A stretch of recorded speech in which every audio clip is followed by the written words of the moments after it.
Imagine a man standing at the edge of a bustling city street. The honking of cars, the chatter of people, and the constant buzz of the world around him make it impossible to think.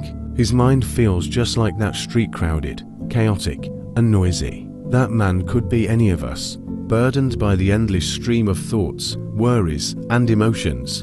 But what if, instead of fighting the noise, he found a way to step back, observe, and slowly bring order to the chaos? This is the journey Swami takes us on in his transformative book, Mindful to Mindful.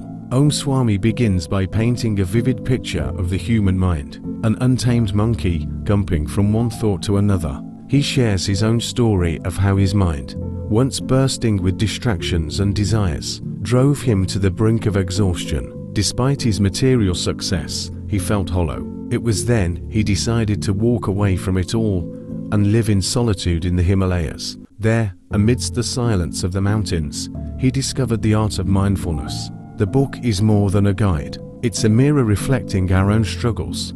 Swami writes about how we often carry our past and future like heavy bags on our backs, forgetting to live in the present. He uses simple, relatable stories to show how our minds trick us into feeling overwhelmed. He doesn't preach, but gently nudges us to see how we can take control of our thoughts rather than letting them control us. Karma. One of the most powerful moments in the book is when Swami talks about observing your mind without judgment. He compares it to watching a movie, where you don't try to change the story, but simply let it unfold. This practice of self-awareness, he says, is the first step toward mindfulness. He shares exercises, like focusing on your breath or being fully present in small daily activities, to help readers experience the calmness of a mindful mind. Through the book, Swami reminds us that mindfulness isn't about silencing the mind. It's about befriending it. It's about noticing the beauty in the simplest of things: a raindrop on a leaf,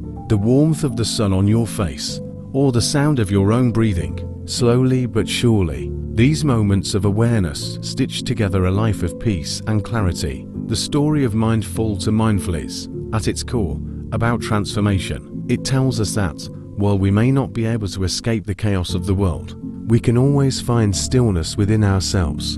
And as we step into that stillness, even for a few moments a day, we begin to see life with fresh eyes, more present, more alive, and, finally, more free. The book is a gentle invitation to pause, breathe, and take the first step toward a more mindful life. And who knows, perhaps, like Swami, you too might discover that within the quiet lies the most profound truth of all.